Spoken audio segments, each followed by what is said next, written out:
din mga kalab, good morning! So for today's video, ang gagawin natin ngayon ay ang paglalagay po ng wire po sa ating sa kesame mga kalab. Kasi 'di ba, natapos na po yung kesame natin diyan sa ating dining room.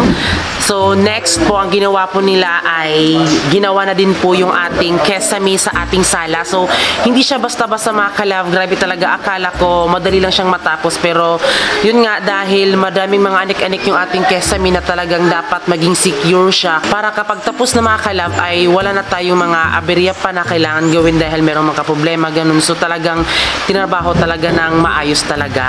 At sa ngayon po, dahil andito po si Kuya Joseph, so ang gagawin niya po ay ilalagay na po yung ating mga wire sa ating kesame dahil nga sa mga nagdaan, dahil nga noon kung napansin niyo po na nakawan tayo ng wire, so talagang hindi talaga agad-agad ni Kuya nalagyan po ng mga wire mga kalab kasi sa sobrang hindi pa niya nalagyan ng mga wire sa itaas dahil wala pang kesame. Pero sa ngayon po, dahil meron na po tayong kesame dito sa ating kwarto mga kalab, so dyan muna unang lalagyan ng mga wire. At yun nga, nag-stock po kami ng mga wire at saka yung mga gamit din po sa wire, kaya ito po yung nabili namin mga kalab.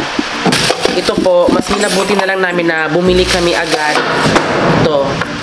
Yung mga gamit sa mga kalab, sa pin light, mga switch. Ayan. Nalagyan na sana ni Kuya ng kuryente lahat talaga makalab kung natapos lang talaga itong ating paglagay sa kesame, pero hindi pa. So sa ngayon na lang mga kalab, di ba? Kasi tapos na dito sa dining room natin, sa room natin din. Sa ngayon ay ginawa na po yung sala. Kita ulit.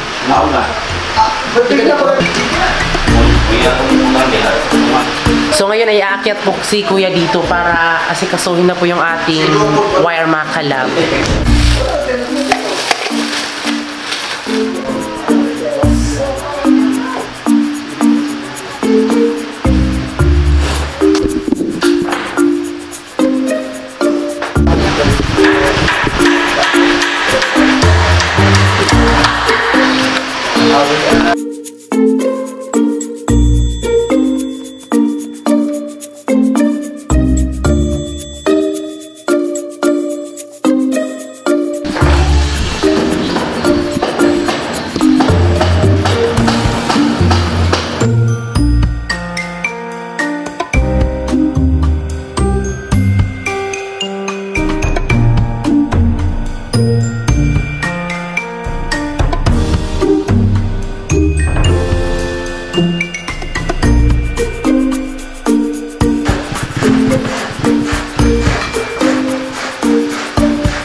So ayan, nandito ako sa taas dahil gusto ko kayong i-update po sa mga wiring natin dito. Ayan. So huwag kayong mag-alala kasi sobrang marunong naman si Kuya, tapos graduate din si Kuya nito mga kalab. Ayan, pinag-aralan niya ito bago siya pumasok sa mga ganito, kaya legit po. Ayan na po yung ganap po sa ating mga kalab sa wire. So ganyan pala mga kalab, no? Ayan, so sa mga nag-request po na sabi nila nalagyan daw po ng PVC, so yung nilagay po ni Kuya ay flexible hose po mga kalab. Kaya ayun po, mas minabuti namin na nilagyan namin ng flexible hose para hindi po kunwari kagatin po ng daga, ganun po. Kaya yun po, so sa ngayon hindi pa natapos ni Kuya, pero sobrang dali lang pala. Ayan po, sa ibabaw po ng ating kesame po ito. Tapos next, ito naman po sa ating dining room. Lalagyan din po dyan. Ayan. So yun mga kalab, dahil maulan ngayon mga kalab ay nagluluto po ako ng tinulang isda mga kalab, panit. Ayan na po. Request po ni Giselle at ni Nole. Kasi gusto daw sila kumain ng sinabaw ni Lola. Ayan na po mga kalab, para sa ating panday mga kalab. Nagluto din ako mga kalab habang sila ay nagtatrabaho pa, para mamaya kapag kumain na ay ready na yung ulam at yung kanin. At siyempre ginawa na po ni bro yung isamis sa sala mga kalab dito mga kalab. Ayan. So yan mga kalab, so first time may pumunta dito sa bahay namin at kinagagalak talaga naming pagdating nila dito mga kalab kasi 'di ba nakakita sila sa bahay namin. Hi! Ako Daisy Owen, fresh from Davao City. Oh my god, thank you po. Hello. Thank you Anite. Pangmukbang. Uy, alis ate, uy. So ito mga kalab, pang merienda tapos pang dagdag namin sa bahay merienda namin. Oh my god, thank you. Lugoy, binakalit naman. Uy. Sure ka, Ti? Okay lang. Wala, thank you, Ti. Thank you po kay Ate Megan Ostri. Saan sila, Bing? From Davao City, mga kalab. Tila parang telenovela ang istorya natin. Saan mo ka? Ika'y dumating sa akin. Biglaan na kung napaibig, ikaw pa. Thank you po kay, oh my god mga kalab. Uy, tignan niyo mga kalab. Thank you kay Ate Megan. Hello. So yan mga kalab, thank you po sa Team Megan at di namin in-expect mga kalab kasi meron pa sila pa may binigay sila mga kalab, so idagdag namin to sa bahay serye namin mga kalab. Thank you po kay Ate Megan Australia din sa kanyang mga friends din. Di talaga namin in-expect mga kalab, nahihiya kami kasi 'di ba first time din nangyari sa amin na parang urada-urada talagang pagpunta tapos dito pa sa bahay talaga, kaya na-surprise din sila talaga mga kalab. Kaya stay strong po kay Ate Megan Australia at sa kanyang partner kasi 10 years na po sila mga kalab, di ba, social. So yan mga kalab, ngayon po naubos na po yung aming wire, so ngayon po ay bibili tayo ng wire mga kalab gamit po itong binigay po ni Ate Megan. So thank you po Ate Megan. So pangdagdag po mga kalab, kaya ito mga kalab napakalaking halaga na talaga ito at di namin inaasahan mga kalab, paupo-upo lang kami dyan while nag-edit ako dyan tapos bigla silang dumating mga kalab, kaya yun nagpa-picture lang sila tapos galing po sila sa Davao mga kalab, kaya maraming salamat po sa pagpunta dito kasi very supportive talaga sila sa amin kasi pumunta talaga sila dito sa amin kahit malayo sila. Kaya ito, binigyan kami ng mga kalab, malaking tulong na po sa amin. So ito po yung ibibili namin na wire mga kalab at bibili po kami ngayon mga kalab kasi nakulangan po. So thank you po Ate Megan at sa yung partner din po at sa mga kasama nyo po. Maraming salamat po. So ngayon bago muna kami mga kalab, magla-lunch muna kami para more energy, mas happy talaga mga kalab, no? Kasi yung ulam natin ngayon ay bulis pawayan mga kalab, yung ating ulam. Ayan. So sayang di namin napag sila Ate Megan kasi 'di ba wala talaga sa plano mga kalab. Nakakahiya naman tuloy na pagpunta nila dito. Wala tayong na-offer sa kanila. Pero bawi kami sa sunod mga kalab sa house blessing, in-invite namin sila. So comment below. Thank you tayo kay Ate Megan. Thank you po. So ngayon mga kalab ay pupunta po tayo ngayon sa Cabadbaran City dahil bibili po tayo ng materialis po para po sa ating kuryente mga kalab kasi nga diba kinabit na po siya. Kaya ito po yung ating bibilhin mga kalab sa mga din naman, mga bulb, pin light, tapos mga electrical tape, ganun mga kalab yung mga gamit sa kuryente talaga. Kaya ayan, pupunta na po tayo ngayon at pasensya kung hindi kami masyadong makapag-vlog doon kasi diba maulan kasi ngayon kaya ayaw na mabasa yung cellphone ko. Kaya cellphone na yung dadalhin ko. So ngayon ay pupunta na tayo doon para makabili na po tayo ng ating mga materialis po sa kuryente. At thank you po kay Ate Megan. Thank you po.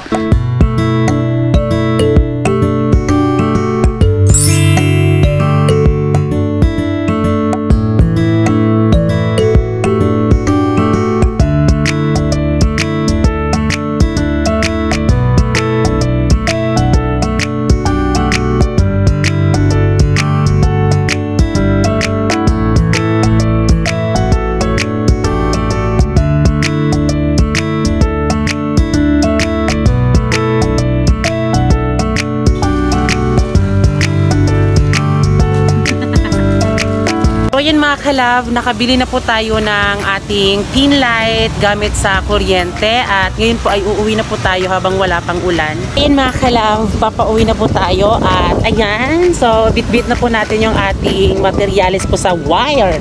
Kinabuturo talaga kami kaya sobrang ano talaga no, sobrang ang hirap talaga. Ayan na.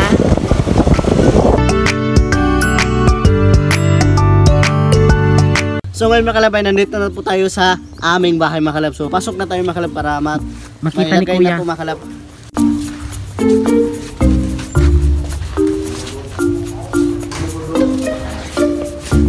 So yan mga kalab, dito na tayo sa bahay at yan na po, tinignan na po ni Kuya yung ating nabili mga kalab. Nakana, Di man to kutong gagmay yun ta. Sakto na scan ko pa rin ito. Gagkuro ka ni. Okay na lang. Ha? Pila yung magkipalit 3 watts lang. Wala na gagmay ni. Nay, gagkuro. Na pero kuan anak siya nga mulapas daw ang katong kuan. Bili ang kuan mulapas daw ya. Hindi man yung lapas. Di ba gatong gagmay ni? Kung gamay. I-atras na man eh. Kini ma-adjust man eh. Atras. Ito ka na ba ni? Ukok naman gano'n. Ma-adjust man gud siya. Okay na na iya. Ah, kala na okay na makala siya. Okay na. Pwede na lang. Sakto naman pa din lang siya kalap.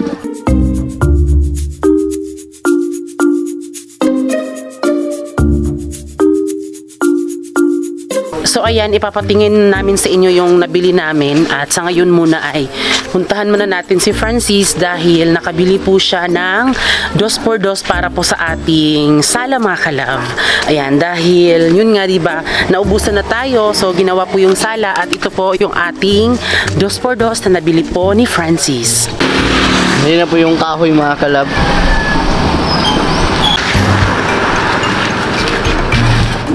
Apil ta inspector daw. Mga tagsikat ano eh.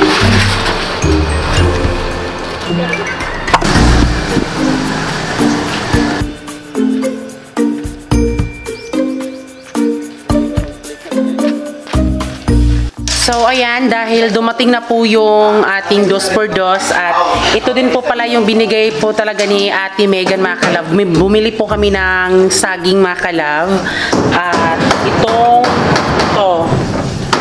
salad po. So thank you po Ate Megan. So ngayon ay ipapakita ko po sa inyo kung ano po yung nabili namin na pin light. So ayan, disclaimer, meron tayo kanya-kanyang mga desisyon or base sa mga experience natin kung yun po ba ang pabor sa inyo ay nirespeto namin at sana sa amin din kasi I'm sure madami din namang mag-suggest na parang nila gusto yung ganyan, ganito. Pero okay lang, ganoon naman talaga. Pero sa ngayon mga kalab, meron din namang rason kung bakit ito yung binili namin. So yung nabili namin na pin light ay itong standard pin light. Pero nung una talaga gusto namin yung lead down light. Kasi 'di ba parang medyo talagang mas elegant siya tingnan. Pero para sa akin doon pa din tayo sa mas solid na pin light para mas maging tumagal siya. Kasi 'di ba ang kakaibahan kasi nito kapag napundir siya kung sa Bisaya pa sa lead down light ay kapag nasira siya or napundir ay ito talaga lahat buo ay itatapon mo na lang sa basura ng basta-basta lang. Tapos ito namang sa standard light kapag na-weak po yung bulb niya ay pwede po siyang palitan. Kaya ito yung mas nakakaganda talaga sa standard pin light. So kaya ito po yung rason kung bakit namin siya binili at ito din po yung recommend po ni Kuya Joseph na ito yung bilhin namin kasi base po sa kanyang experience kasi nga 'di ba palagi siyang nag-ano ng mga kuryente. So syempre yung agad-agad talaga na ano talaga is palaging ano talaga yung lead down light talaga. Kaya masulit talaga itong standard pin light pero nakadepende po yan din sa brand kung ano pong brand na binili nyo. Pero yun nga, doon kami sa na-experience na namin. At yun nga yung sabi din ni Kuya kasi meron siyang na lead down light, nagka-problema po siya. Pangatong beses na ulit-ulit na pabili ng ganito. So ito na lang talaga mga kalab. Ito pin light para po sa ating kesame kasi isig kagilid mga kalab ay lalagyan namin siya. Mas maganda talaga madami yung light mga kalab para mas magnining talaga ang Pilipino, no? Magnining talaga ang bahay. light. Yung ating mga bulb. So yung binili namin na bulb is 3 watts siya. 3 or 5 ata yun. Pero mas pinili na namin ang 3 watts dahil gusto namin. Diba? Bili din kami ng pangkabit po sa wire para hindi po siya mahulog.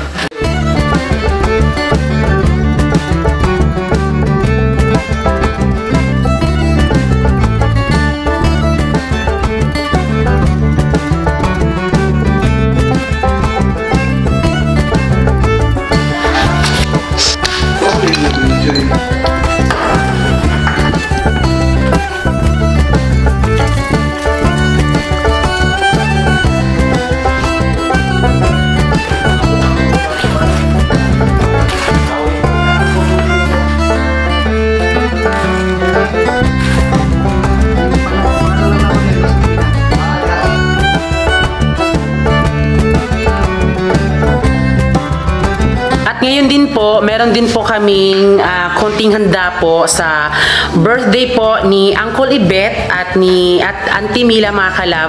Kapatid po yan ni Papa Buboy. So, same lang po sila ng birthday. At yan po, si Uncle Ibet ay nagpadala po siya ng pera po para panghanda sa kanyang birthday. So, yung handa po namin sa kanya is yung pilit biko. Kasi yun din yung favorite po ni Papa Buboy mga kalab. Okay lang na kahit walang spaghetti, macaroni, basta merong biko. Okay na yan kay Papa.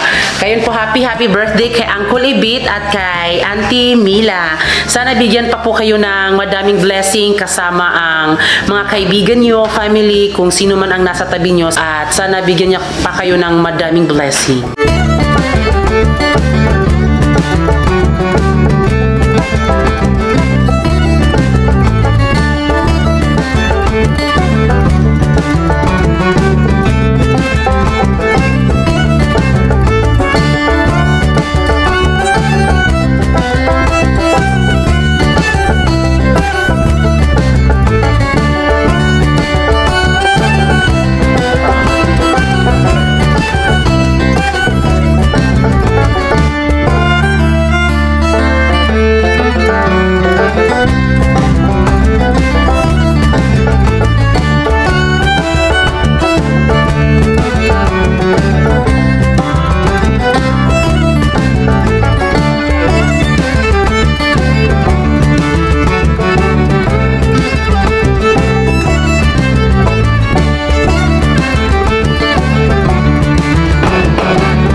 Happy birthday to you. Nay, manok. Happy birthday, happy birthday, happy birthday to you.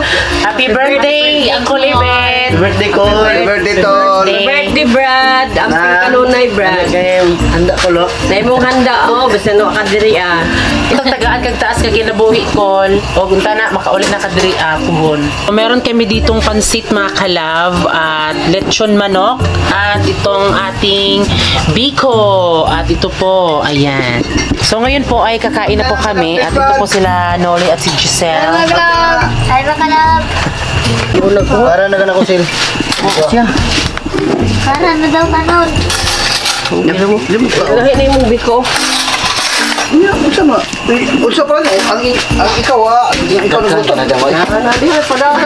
So, ayan mga kalab, tapos na po kaming mag-celebrate po ng birthday po sa kapatid po ni Papa Buboy. Ayan, kahit wala siya dito, andun kasi siya sa Manila. Pero nakikita nyo na po yan si Uncle Ibet na kapatid po ni Papa Buboy. Nagtrabaho din po siya dito sa bahay namin noon. Nung hindi pa talaga nabuo yung bahay namin. Pero sa ngayon lang talaga is andun siya sa Manila dahil nagtatrabaho siya doon.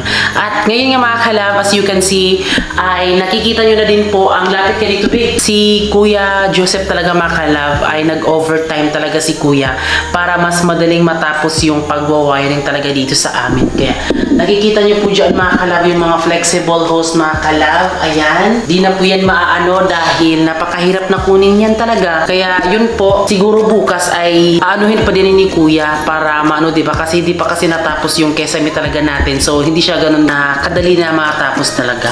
Pero anyways mga kalab, maraming salamat po sa lahat po ng nanood sa aming vlog.